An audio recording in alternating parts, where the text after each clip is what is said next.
Hello, welcome to Unboxed God, where we detox from religion and discover the God who refuses to fit inside the boxes we were given.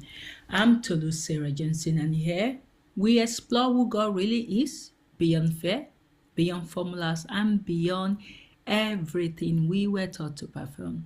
If you're hungry for a real relationship with Him, you are in the right place. Let's dive in. So we will be looking at the Commandment 5. And Commandment 5 is don't fear people, fear God. Do not be afraid of those who kill the body, but cannot kill the soul. That's profound. Matthew 10, verse 28. From following to fearlessness. Following was the last. What the last commandment was all about is follow Jesus. So from following him now, we are progressing into being fearless. By now, the journey has taken us through 4 foundations. Commandment 1 was about lordship. Who rules you? Commandment 2 was about the foundation, what you are building on. And Commandment 3 is worship, what your heart bows to. And then Commandment 4 is following, who you walk behind. And once you begin to follow Jesus in real life, something surfaces almost immediately. Fear of people. Yes, the expectation of people. What you think people expect from you, how to behave, how to speak. The experiences of God that's supernatural that you're experiencing, you cannot share it with them. You have to sieve it through and just give them the basic, the ones that will not require them to look at you and judge you. So underneath, you've got the fear of people. And it's not always the fear of violence, but it's mostly the fear of rejection, fear of misunderstanding, fear of conflict, fear of criticism, fear of disapproval. Because following Jesus will eventually place you in moments where obedience costs you approval. And in those moments, the question becomes unavoidable. Whose voice carries the most weight in your life? Looking at the Bible verse for this commandment, Jesus says something sobering. Do not be afraid of those who kill the body, but cannot kill the soul. Rather, be afraid of the one who can destroy both soul and body in hell. Matthew 10, verse 28. That is profound. But the sad thing is, a lot of Christians don't meditate on these verses. And interestingly, all of these commandments are directed towards we as children that were already in the house. You're already in the house, but you're still entertaining the fear of men. You've got one leg in, one leg out. In my marriage to my husband, Benjamin, I've said it so many occasions. I had the opportunity of Jesus speaking to me, giving me almost daily instructions through my husband. My husband is not the one speaking. He was just using my husband as a vessel. Jesus was speaking to me. There's so many things he did tell me to do that I had to test my fear of men.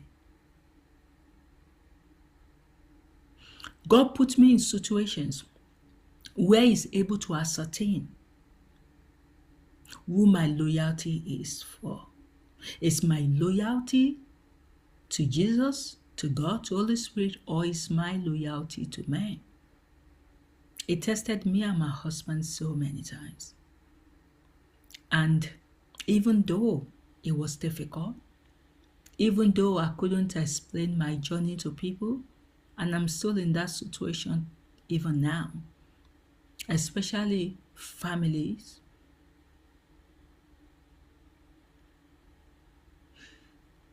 In the end, you're just secluded. You feel isolated because they don't understand the calling of God on your life.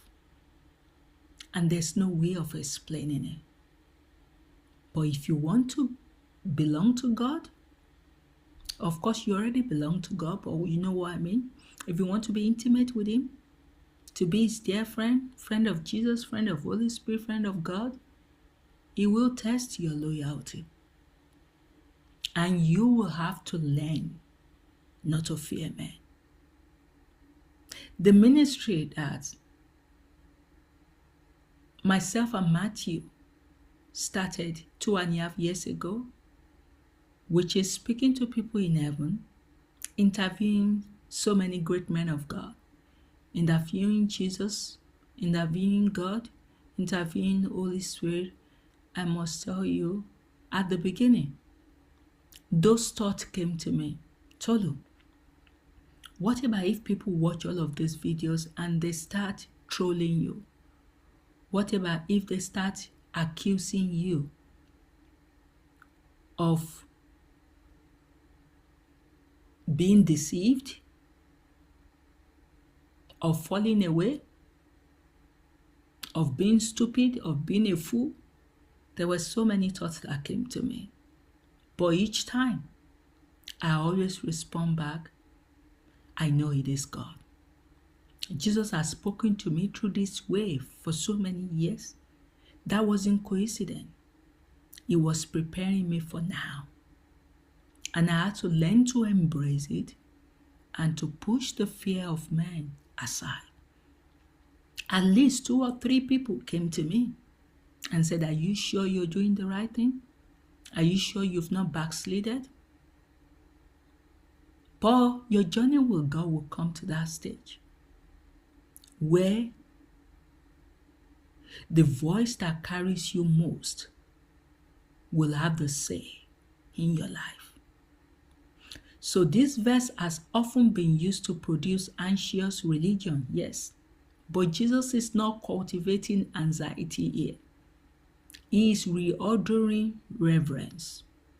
It's not saying be terrified of God. It's saying let God be the weightier to you than people. Let God be the most important thing in your life than people. Recently, I said, Papa, I call God Papa. I said, I love you so much. You consume my heart. Even more than my husband, Ben, consumes my heart. And he said, that is how it should be. And I was telling my husband, I'm so sorry, darling, but it seems as if God is taking over my heart more. And he said, that's okay. Because that is how it should be. We love our husband, we love our partner, we love our wives. But your most love, your most loyalty should be to your Creator. And your wife or your husband should not be upset by the fact that you love God more than you love them. It should be something that should be normal and acceptable. You have to reorder reverence in your life. Before my husband went to heaven, even though Jesus spoke to me so often, my life was still about my husband. I live for him, basically. And since he's gone home to heaven, it's like God has channeled all those love into his work. And I'm forever grateful. He's not saying here be terrified of God. He's saying let God be weightier to you than people. Because the fear of people produces a life of compromise. Quite subtle, rationalized compromise. But holy reverence produces courage. The books I've written are published. There are a lot of things that are said there that easily A religious Christian could easily attack me for what was written in that book.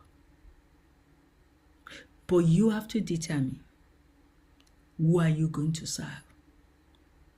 When you look at the great men of God that has gone ahead of us, look at what Moses had to do. That must be so embarrassing. Going to Pharaoh several times, and Pharaoh keeps refusing, and Moses keeps coming up. And the children of Israel were even accusing Moses because they couldn't understand what he meant by God is going to deliver them. They're so used to the pain that they never thought there's a way out. But in the end, God had the glory. Even while Moses was with the children of Israel at the Red Sea, God still took all the glory. So, it is important for you to fear God above all. And even the fear of God is not fear, it's reverence.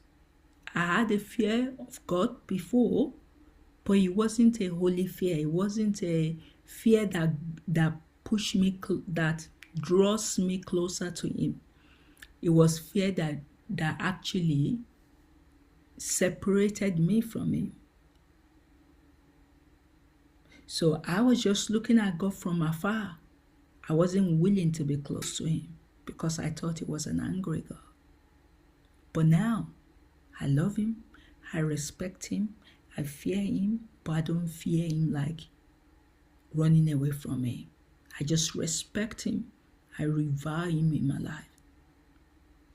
So Jesus distinguishes between what humans can touch and what they cannot. People can affect your body, because when you look at the verse, it says, do not be afraid of those who kill the body but cannot kill the soul. And what Jesus is trying to say here is that humans can touch, women can touch your body, but they cannot touch your soul. People can affect your comfort, your circumstances, your reputation, your access, your opportunities, but they cannot touch what is most internal in you. They cannot reach your soul the way God can. They cannot define your eternal direction. They cannot judge with the purity of heaven. This is not meant to make you paranoid. It is meant to make you free. Because when you fear people, you live as though their opinion is ultimate.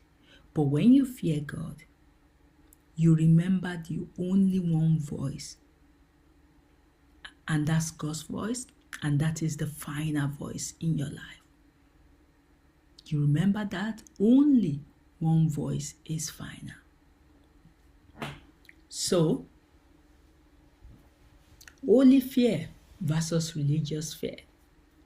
There's a fear that comes from religion, a fear rooted in punishment, performance, and never being sure you've done enough. Those were the kind of fear I was telling you I had before for God. That fear is exhausting.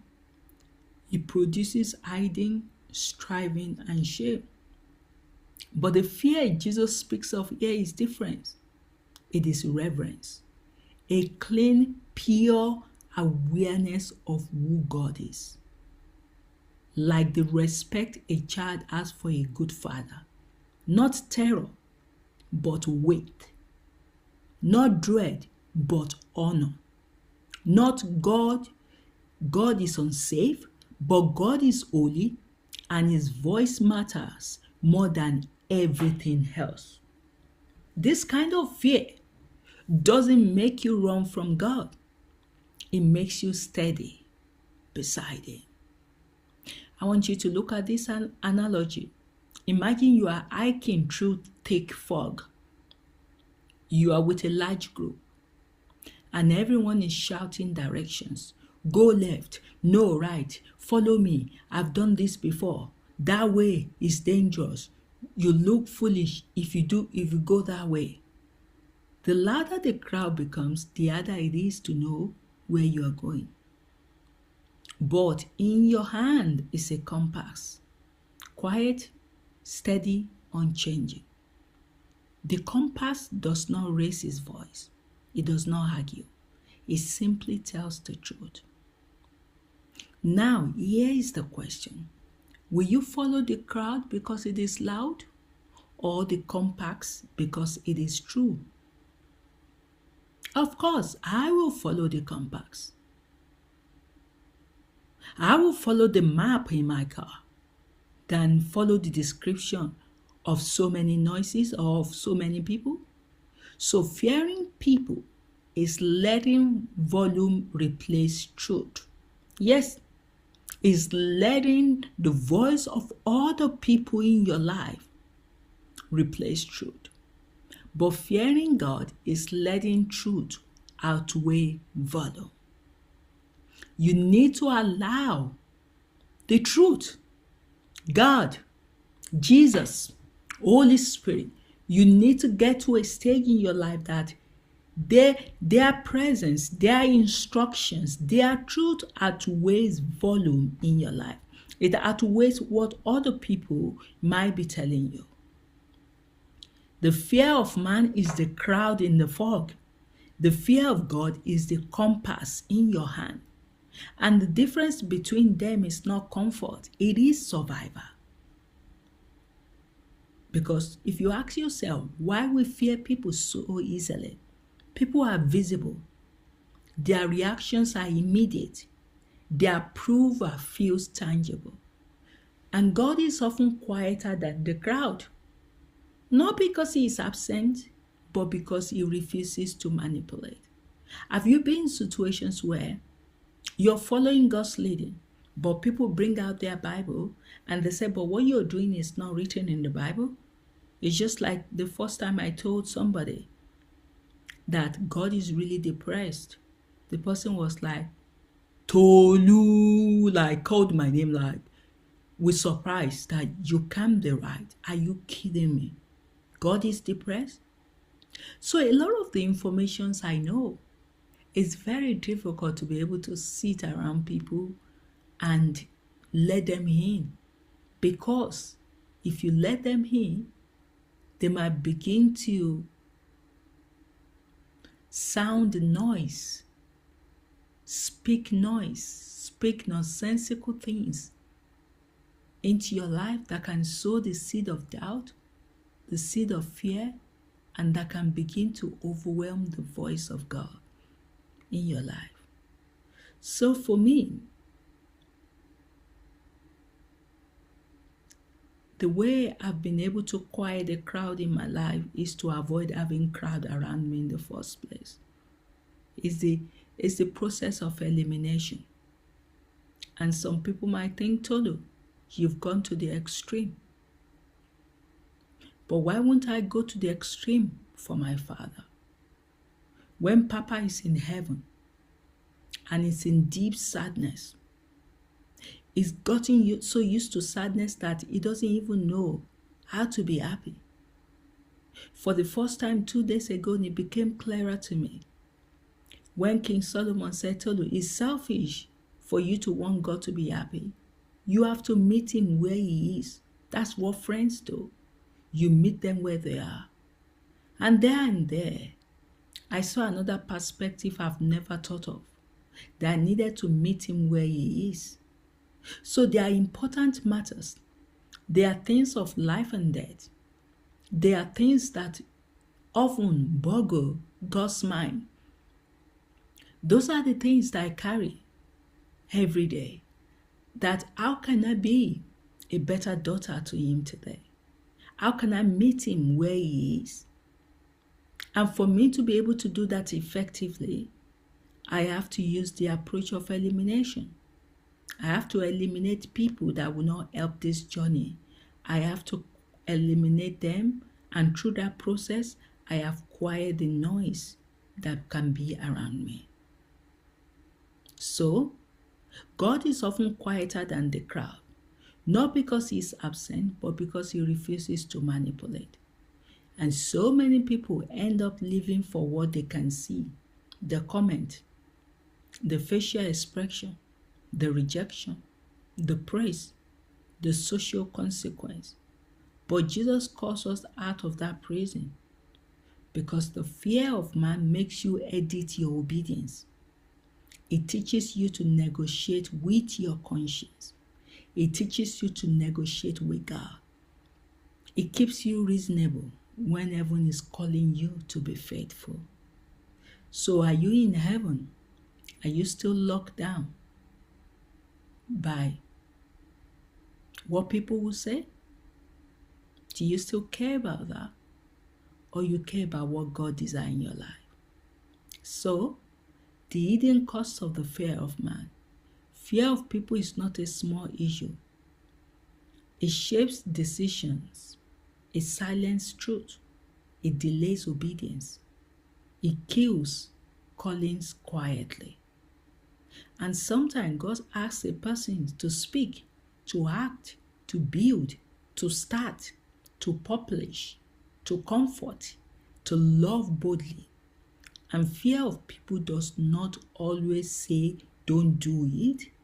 It says, not yet. That happened to me. Jesus told me, at least maybe 8 months or a year ago, said, Tolu, I want you to start YouTube. What did I say in my mind? Not yet. I answered Jesus, say, okay, but in my mind, I'm like, not yet. I'm not ready to take that step. And it all boils down to fear of people. It was another bold step that I'm about to take that really made me nervous because I've always been a private person. And being on YouTube was never something I ever imagined I would do. And then Jesus telling me, no, you're not just going to be doing conversations with Matthew on his YouTube page. I want you to have your own. So the fear of people did not tell me don't do it. It just says not yet. Be careful. What if they misunderstand? What will they say? You will lose respect. You will look crazy. And slowly, very slowly, obedience becomes negotiable. For you that might be reading this or listening to this now, what is in your life that God has called you to that you still keep negotiating with Him just because of the fear of man? And remember what Jesus said? Men are able to kill the body, but they can't kill the soul. So which one will your loyalty belong to? Is it the one that can just kill your body or the one that can destroy all? Your body, your spirit, and your soul. So, you don't want to be living a life where your obedience is habitually negotiable. And that is why Jesus attacks the fear of man so directly, because it competes with lordship. It competes with His presence in our life. You can follow Jesus fully while fearing people deeply. Yes, you could live both together. And what reverence produces, one of the reasons why I love my husband so much and I respected him while he was here with me on earth is he has no fear of man. There's no one he cannot face. He only takes steps based on the instruction of God. The only thing that I've ever seen that made my husband nervous is when myself or his children are unwell. That you will start seeing the fear on his face immediately. But fear of people, no. And I learned so much from him. I don't even think he knew he was teaching me all of these principles that is now helping me now in his physical absence. I said physical absence because he's always with me, But I cannot see that because I can only see what is around me, but I know my spirit man do feel his presence. So what reverence produces? Holy reverence does something powerful. It shrinks every other fear. When God becomes weightier to you, people become smaller. Not insignificant, but no longer controlling you. You begin to live with a steadiness that cannot be explained by personality alone. You become brave, not loud, not rude, not reckless, just free. Free to obey, free to be misunderstood, free to be rejected, free to keep loving without performing. That is my life now. I am free, free to be whoever I want to be. I do not have any loyalty or any responsibility to anyone apart from the Trinity and my husband. So, how this is practiced daily? This commandment is not mastered in one moment. It is practiced in 1,000 small choices, posting truth even when it may not be applauded, refusing to flatter people to keep peace, obeying the Spirit even when no one claps, choosing integrity when compromise will be easier, and letting God's opinion settle you when criticism shakes you. Each small act is a step out of bondage. And over time, the fear of man weakens, not by willpower, but by intimacy. The more closer you are with God, with Jesus, with Holy Spirit, the more it weakens the fear of man in your life. The closer you become to God, the less you need human approval to feel safe. So the invitation of this commandment, Jesus is not inviting you into paranoia about judgment. He's inviting you into freedom from people.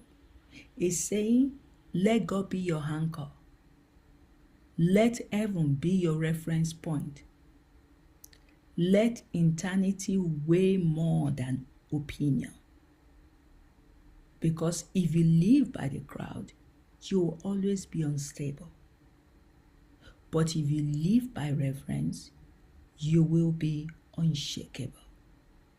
So I hope that you've been blessed by this parable, and I shall see you in the next parable, which is confess Christ before men. And I hope that you've been blessed. God bless.